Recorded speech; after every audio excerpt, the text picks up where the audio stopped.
네, 안녕하십니까. 오토다이어리 오종훈입니다. 차 보이시죠? 오늘 준비한 차입니다. 레인지로버 스포츠 P550E 타고 오늘 시승 시작해볼까 합니다.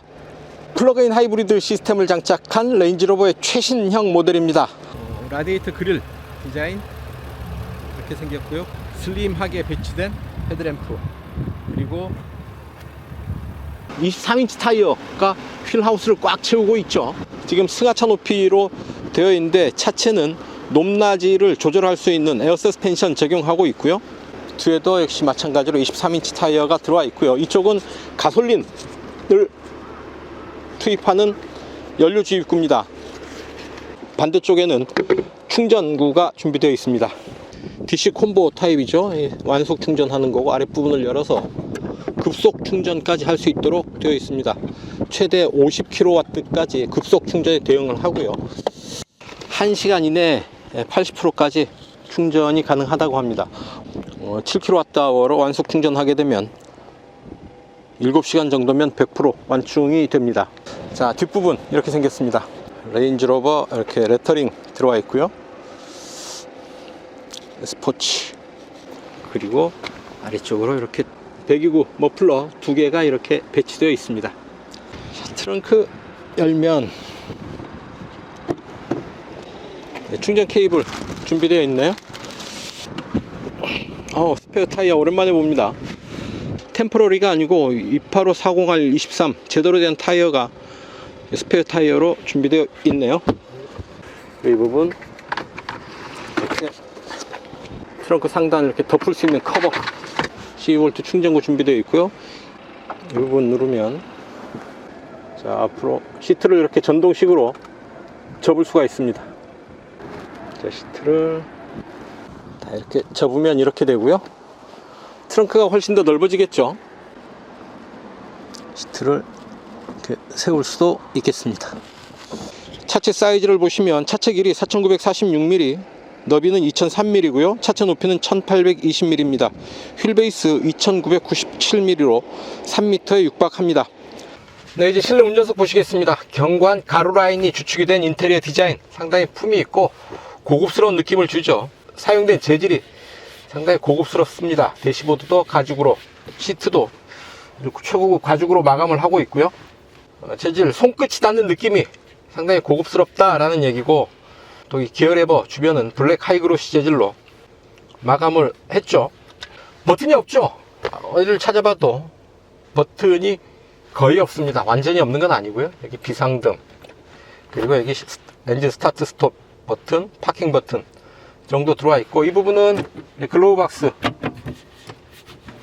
열게 되는 버튼입니다. 자, 계기판 보시면 올라오는 정보들, 이렇게 정보 패널에 이런 부분들 설정해서 볼 수가 있는 거고요. 디스플레이 레이아웃도 바꿀 수가 있습니다. 포커스 이런 형태, 여기에 좌측 정보 패널 왼쪽에 올라오는 정보들 이렇게 또 선택을 할 수가 있고, 우측 정보 패널에도 무엇을 넣을지 선택을 할 수가 있겠습니다. 디스플레이 레이아웃을 또 지도로 하게 되면 내비게이션 지도가 계기판을 다 덮어버리는 거죠. 헤드업 디스플레이 또 설정을 할 수가 있습니다. 올라오는 내용 이런 부분들 다 선택해서 헤드업 디스플레이에 표시를 할 수가 있는 거고요. 이제 차량 설정, 타이어 공기압, TPMS, 조수역 에어백, 4x4 자동 적용, 경고 표시 이런 부분들 설정해서 조건에 맞게 사용을 할 수가 있겠죠. 아주 원형 스티어링 휠 아주 깔끔하게 준비되어 있는데요. 자, 하나, 둘, 2.7회전 정도 합니다. 이 차 거의 차체 길이가 거의 5m에 육박하는, 그 폭은 2m를 넘는 차체 사이즈를 갖고 있는데, 이렇게 큰 덩치가 좁은 공간에서 좀 애매하죠. 2.75 회전하는 스티어링 휠로 이 차의 움직임을 조절을 하는데 하나 더 있습니다. 포휠 스티어링, 그러니까 뒷바퀴도 조향에 개입하는 겁니다. 약 7.3도 조향에 개입하는데요. 7.3도면 상당히 크게 많이 개입하는 거죠. 저속에서는 앞뒤가 역방향, 고속에서는 앞뒤 같은 방향으로 조향에 개입을 하면서 좁은 공간에서 좀 더 민첩하게 움직일 수가 있을 테고요. 빠른 속도에서는 좀 더 빠르고 정확한 조향 반응 기대할 수가 있겠습니다. 사륜 조향이라서 주차할 때 조심해야 됩니다. 가급적 멀리에서 접근하는 게 낫습니다. 꺾이는 각도가 큽니다. 자, PB 프로 인포테인먼트 시스템 홈 화면 이렇습니다. 이런 부분들 이용을 할 수가 있고, 아이콘으로 많은 기능들 사용을 할 수가 있는 거죠. 시트 보면 시트 접기하면 뒷시트가 이렇게 전동식으로 접힙니다. 운전석에서도 뒷시트를 접고 펴고 할 수가 있는 거죠. 운전기사 쪽은 시트 난방, 조정, 위, 아래, 앞, 뒤, 양옆 헤드레스트도 따로 조절을 할 수가 있고요. 받침, 허리, 쿠션, 이렇게 시트를 아주 디테일하게 조절을 할 수가 있습니다. 안드로이드 오토 무선으로 연결을 합니다. 안드로이드 오토 저는 티맵 쓰는데 원래 맵도 티맵을 사용을 하고 있습니다. 랜드로버도 티맵 오토를 적용하고 있다는 말씀 드리고요. 사륜구동 시스템 정보를 이렇게 볼 수가 있습니다. 센터 디퍼런셜 락 오픈, 리어 디퍼런셜이 열렸는지 잠겼는지 그래픽을 통해서도 알 수가 있고요. 앞뒤, 좌우, 차체 기울기, 방향, 차체 고도, 현재 해발 고도 102m라고 표시가 되네요. 이제 주행 모드, 컴포트, 자동, 잔디자 갈로길, 진흙, 모래, 바위, 암석, 도강 모두 7개의 주행 모드 준비되어 있습니다. 또 온로드 주행 모드는 또 다이나믹 컴포트 에코, 오토 트레인 리스폰스, 오프로드 모드 이렇게 준비되어 있고요. 다시 하이브리드냐, 전기냐, 엔진이냐 뭐 이렇게 이용을 할 수가 있죠. 배터리 잔량이 충분하다면 EV를 사용을 할 수가 있을 텐데 지금 배터리 잔량이 부족해서 EV 주행은 불가능한 상황입니다. 차량 재원 이렇게 알 수가 있고요. 길이, 너비, 높이, 휠 베이스는 안 나왔네요. 자, 이렇게 차량 지원을 간략하게 볼 수도 있겠습니다. EV로 하게 되면 즉시 충전, 스마트 충전, 이렇게 충전 모드도 설정을 할 수가 있네요. 와이드 센싱, 차체 지상고, 에어 서스펜션을 적용하고 있어서 차체 높낮이를 조절을 할 수가 있습니다. 자동, 주행 상황에 맞춰서 할 수가 있는 거고요. 4단계로 차체 높이를 조절을 할 수가 있는 거죠. 승하차 제일 낮고요. 일반, 오프로드도 1, 2, 2단계로 준비되어 있습니다. 오프로드 1단계, 오프로드 2단계. 자, 공기 품질, 바깥 공기 그렇게 썩 좋은 상황이 아니죠. 지금 황사가 좀 끼어 있는 듯 흐립니다. PM2.5 미세먼지들을 걸러줘서 실내에는 13 수준의 양호한 수준의 공기 품질을 확보하고 있는 거고요. 스마트폰 무선 충전 장치가 여기 들어와 있죠. 8단 자동 변속기 조절하는 변속 레버 한번 눌러서 DS 이렇게 설정을 할 수가 있는 거고요. 2개의 컵홀더, 그리고 콘솔 박스인데요. 콘솔 박스는 아이스박스로도 사용을 할 수가 있습니다. 2단계로 냉방 기능을 조절을 할 수가 있어서 필요하다면 음료수 시원하게 보관하는 냉장고 기능까지 할 수가 있는 거죠. 이 밑으로 또 하나의 작은 수납 공간이 있습니다. 여기 C타입 USB 포트 하나 준비되어 있죠. 자, 숨은 공간은 또 있습니다. 이 부분인데요. 컵홀더를 열어보면 이 밑으로 또 이런 공간이 더 확보되어 있는 거죠. USB 포트 A타입 그리고 C타입 이렇게 준비되어 있고요. 자, 휴대용 머그컵 하나가 통째로 들어갈 정도 깊이입니다. 이렇게 컵홀더를 덮어서 아래 공간을 숨겨 놓을 수 있습니다. 비밀 공간으로 사용하기 딱 좋겠네요. 뒷좌석 보고 가시죠. 무릎 앞으로 주먹 2개 두 개 반 정도는 들어갈 정도로 여유 있게 공간이 남아 있고요. 뒷시트도 이렇게 전동식으로 조절이 가능합니다. 뒷시트는 트렁크에서 버튼을 이용해서 완전히 접을 수도 있죠. 뒷창은 한 번 열리면 이만큼 열립니다. 환기를 위해서 이 정도만 열리는 거죠. 두 번 눌러야 이제 차창이 열리는데 이 정도 또 남기고 열리네요. 수동식으로 이렇게 햇볕 가리게 또 사용할 수가 있고요. 자, 뒷좌석 암레스트 내리면 이렇게 수납 공간 그리고 컵홀더 준비되어 있고요. 앞좌석 센터 콘솔 뒤로 뒷좌석을 위한 송풍구 준비되어 있습니다. 좌우 다르게 조절이 가능해서 실내는 모두 4개 구역으로 나눠서 공조 스위치 조절이 가능하네요.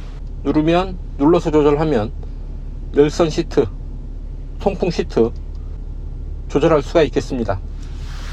센터 터널 손가락 2마디 정도 아주 얇게 솟아 있고요. 뒷좌석 가운데 자리에 앉아보면 머리 위로 이 정도 손바닥 2개 겹치는 공간 정도 남아 있죠. 완전히 닿지는 않지만 머리 위 압박감이 어느 정도는 있다 라고 보입니다. 머리 위로는 썬루프 이렇게 넓게 배치되어 있죠. 그래서 시원한 차창밖 풍경 즐길 수가 있겠습니다. 송풍구가 여기도 있네요. 자, 실내등은 여기, 스위치는 여기, 등은 여기 이렇게 준비되어 있습니다. 네, 뒷좌석까지 살펴보셨고요. 이제 달려보셔야죠. 좋아요, 구독하기 눌러주시면 저는 이 차 타고 달려보겠습니다. 오늘은 용인으로 갑니다. P550E 550마력의 E가 붙었죠. 플러그인 하이브리드 파워트레인을 적용하고 있는 차량입니다. 플러그인 하이브리드 용어로는 아주 큰 용량의 배터리라고 할 수 있죠. 38.2kWh 리튬이온 배터리가 이 차의 가장 중요한 포인트 중에 하나입니다.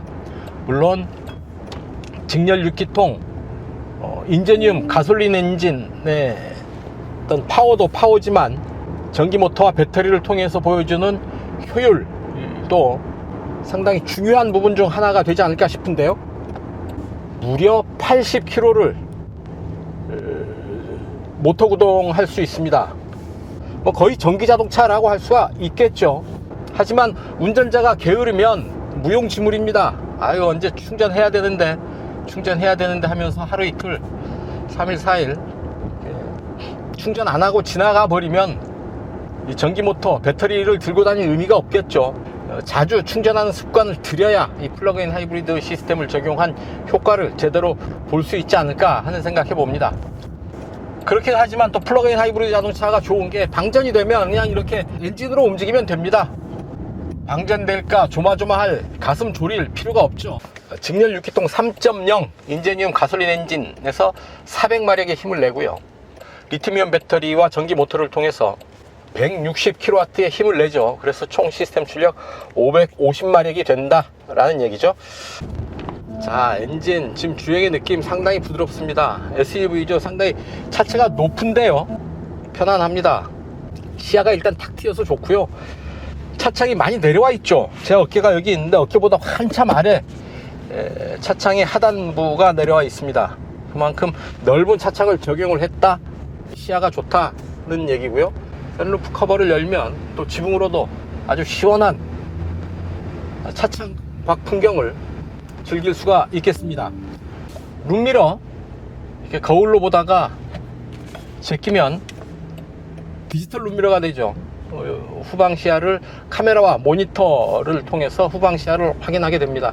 아주 선명하고 깔끔하죠. 게다가 화각이 넓어서 넓은 시야를 확보할 수가 있겠습니다.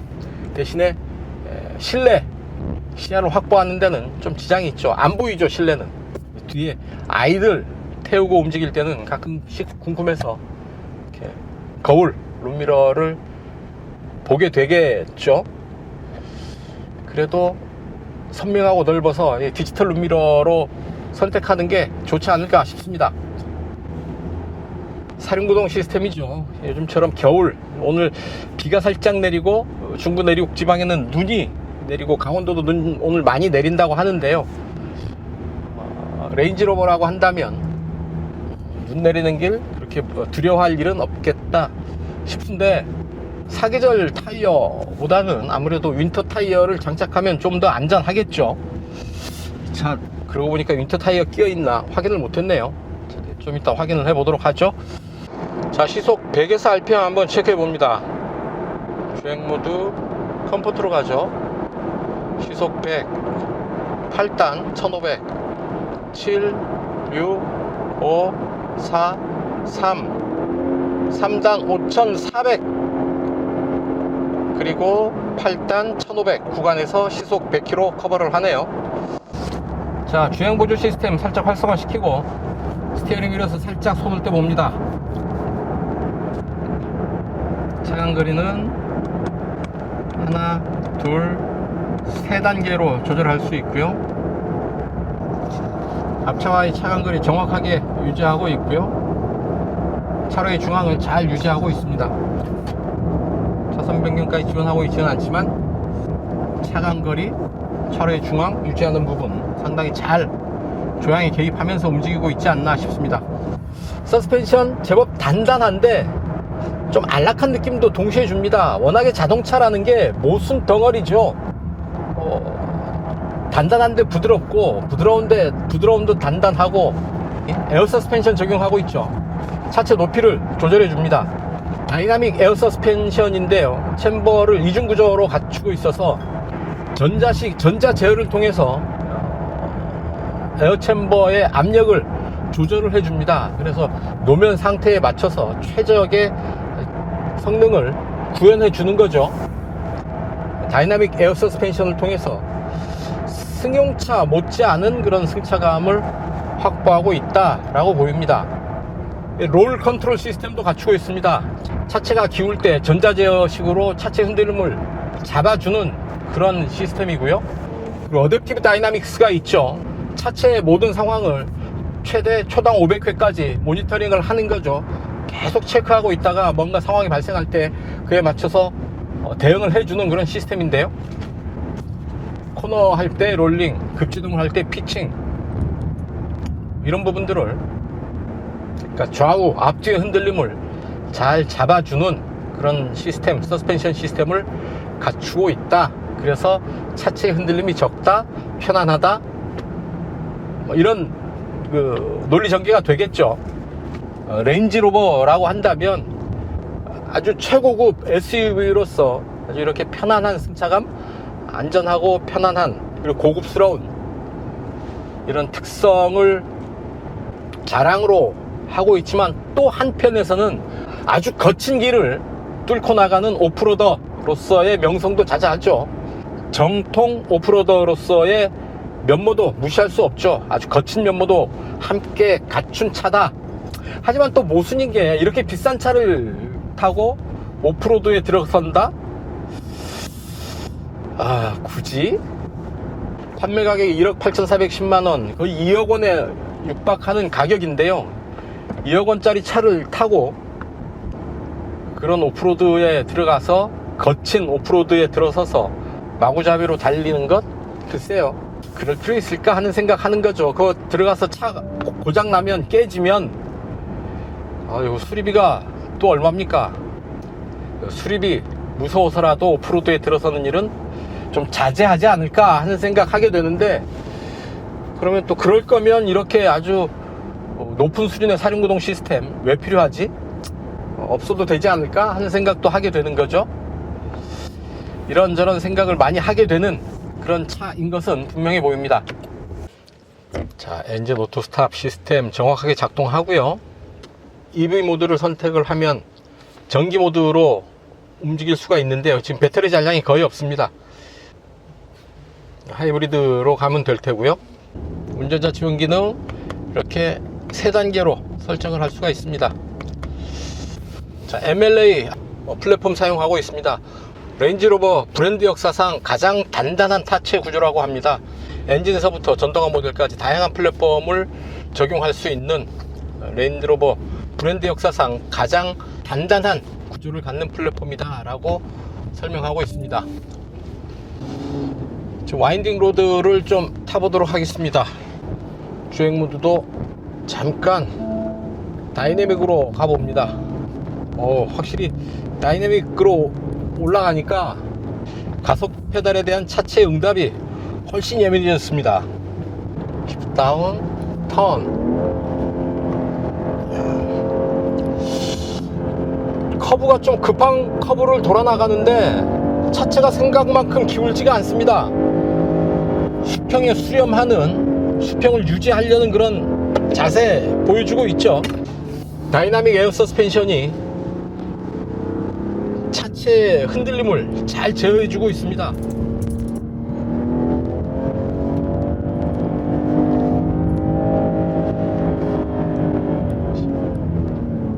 덜컹. 과속 방지 턱도 아주 깔끔하게 넘어서는데요. 넘어서고 난 뒤에 잔진동이 거의 없습니다. 딸깍하고 넘어서고 나면 바로 자세를 잡는 그런 반응입니다. 코너 가속 고고. 야, 코너를 좀 세게 돌아 나가 보는데요. 차체가 좀 높잖아요. 그래서 코너에서 차체가 많이 기울어질 수 있고 거기에서 오는 불안감이 클 수 있는데, 이런 다이나믹 서스펜션과 그 조절 장치들을 통해서 차체의 흔들림을 잘 제어해 주고 있습니다. 좀 더 크게 흔들리고 더 기울어질 수 있는 차체 구조를 이런 그 서스펜션 시스템을 통해서 잘 제어해서 흔들림을 최소화시켜 준다라는 얘기죠. 그거를 통해서 좀 더 안정된 주행 자세, 편안한 승차감을 느낄 수 있는 차체를 확보하고 있다라고 보입니다. 다이나믹한데 안정되고 편안합니다. 제대로 된 오프로드는 아닌데 조금 거친 길 올라가 봅니다. 눈들이 녹아서 길은 좀 젖어 있고요. 오프로드 모드를 택해 봅니다.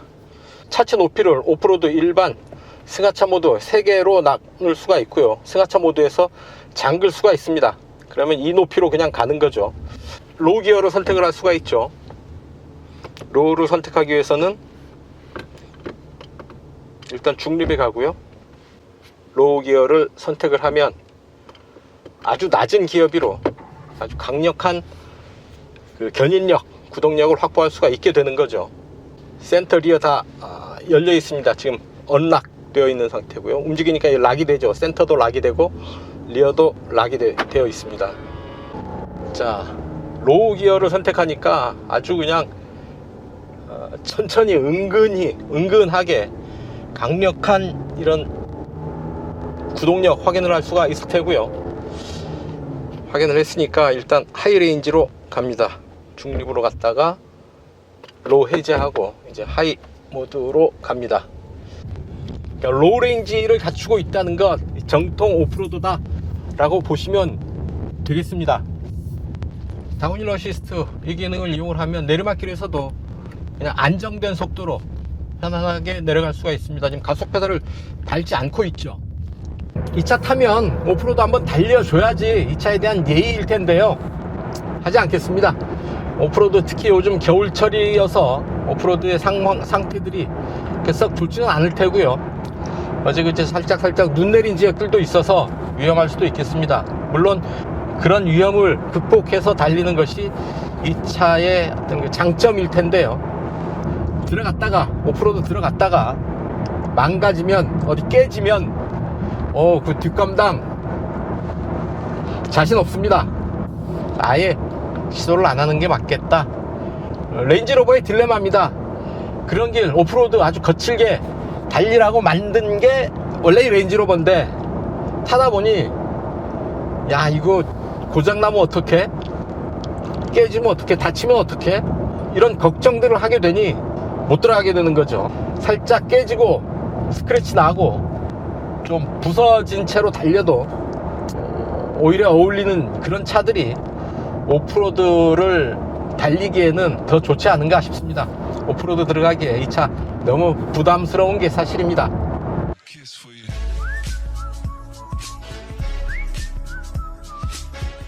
연비 테스트 하겠습니다.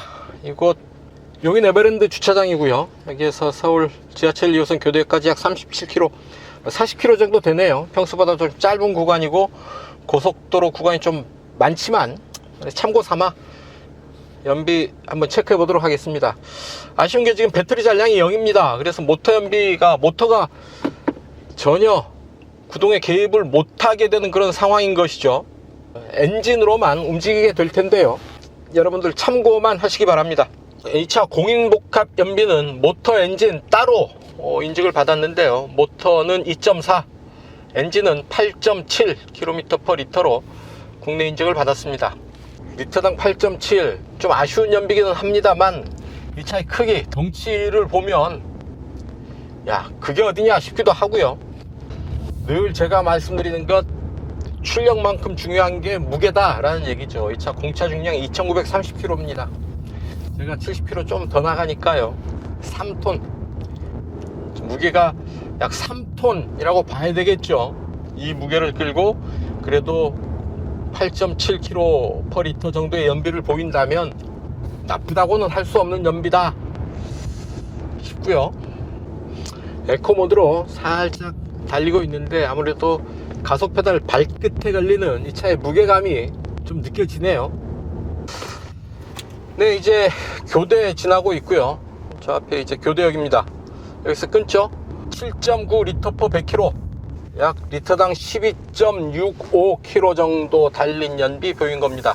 가솔린 엔진 연비만 이렇습니다. 오늘 배터리 잔량이 없어서 모터 연비 따로 측정은 안 됐는데요. 단도직입입니다. 이 차 타면서 느꼈던 사소한 아쉬움 몇 가지 말씀을 드릴까 하는데요. 음성 명령 시스템은 아무래도 뭔가 좀 불편하죠. 딱 누르고 목적지 설정, 어떤 군 또는 군, 도로명, 번지수에 가고 싶으신가요?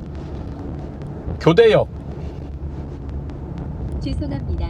정확히 이해하지 못해. 자, 이런 겁니다. 이렇게 교대역으로 하면 모르고 뭐 서초구, 서초대로 뭐 이렇게 주소 위주로, 행정 주소 위주로 얘기를 해야지 안내를 해주고, 또 헬로 레인지로버 뭐 이런 식으로 음성 명령으로 활성화 시키는 것도 안 되죠. 모니터가 노출되어 있습니다. 노출되어 있다 보니 이런 모서리에 각진 부분이 드러나 있는데요. 부딪혀서 다칠 위험이 있지 않을까 좀 걱정스럽고요. 만져보니까 또 발열도 제법 있습니다. 한여름에는 이 발열 때문에 또 효율이 떨어지는 부분도 분명히 있겠죠. 이 모니터는 매립하는 게 맞겠다 싶은데 그러면 또 발열이 또 문제가 되려나요? 모니터 부분 아쉽습니다. 그 영국산 프리미엄 SUV의 진면목을 이 차에서 제대로 느낄 수 있지 않을까 싶습니다. 뭐 성능에 관한 한 아쉬울 건 없겠다 싶고요. 오프로드 성능까지 아주 강력한 성능을 갖추고 있으니까요. 다른 어떤 차들보다 한 발짝 더 대자연의 품속에 가까이 다가설 수 있는 능력을 갖춘 차가 아닌가 싶습니다. 1억 8,410만 원에 책정되어 있는 이 차의 가격, 뭐 아무나 쉽게 구할 수 있는 차는 아니죠. 하지만 또 그렇다고 아예 불가능한 가격도 아닌 것이, 열심히 일해서 열심히 돈 모아서 뭐 인생의 목표로 이 차 한번 사보겠다, 타보겠다 하는 것도 불가능한 일은 아니죠. 그런 면에서 레인지로버를 눈여겨보시는 분들이 있을 텐데요. 충분히 그럴 만한 가치가 있는 차가 아닌가 하는 생각해 봅니다. 여러분들 생각 어떠신지 모르겠습니다. 네, 오늘 실성 여기까지입니다. 지금까지 저는 오토다이리 오종훈이었습니다. 좋아요, 구독하기 눌러주시면 저는 이만 물러가겠습니다. 시청해주셔서 감사합니다.